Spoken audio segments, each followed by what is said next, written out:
નમસ્કાર દર્શક મિત્રો, હું છું રૂપલ વણિચિયા. સંપૂર્ણ ન્યૂઝમાં આપનું સ્વાગત છે.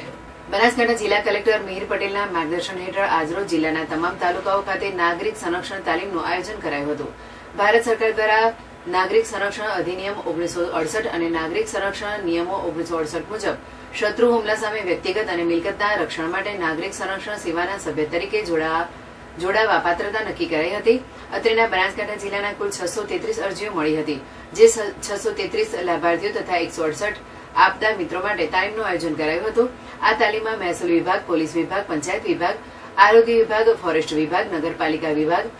એસડીઆરએફ, એનડીઆરએફ સહિતના વિભાગો દ્વારા સંયુક્ત રીતે તાલીમ યોજાઈ હતી, જેમાં આપાતકાલીન પરિસ્થિતિમાં વહીવટી કામગીરી, self defence, road, rail, air અકસ્માત તથા કાયદા વ્યવસ્થા અંગે, આગ અકસ્માત સમયે ફાયર સેફટી સાધનોનો ઉપયોગ કરવા અંગે, પૂર, વાવાઝોડું, દુષ્કાળ,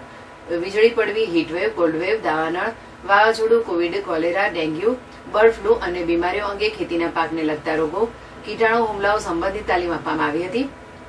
આજરોજ પાલનપુર તાલુકા માટે જગાણા એન્જિનિયરિંગ કોલેજ ખાતે, ધાનેરા તાલુકા માટે મોડેલ સ્કૂલ ધાનેરા ખાતે, થરાદ વાવ માટે મોડેલ સ્કૂલ થરાદ ખાતે, સુઈગામ તાલુકા માટે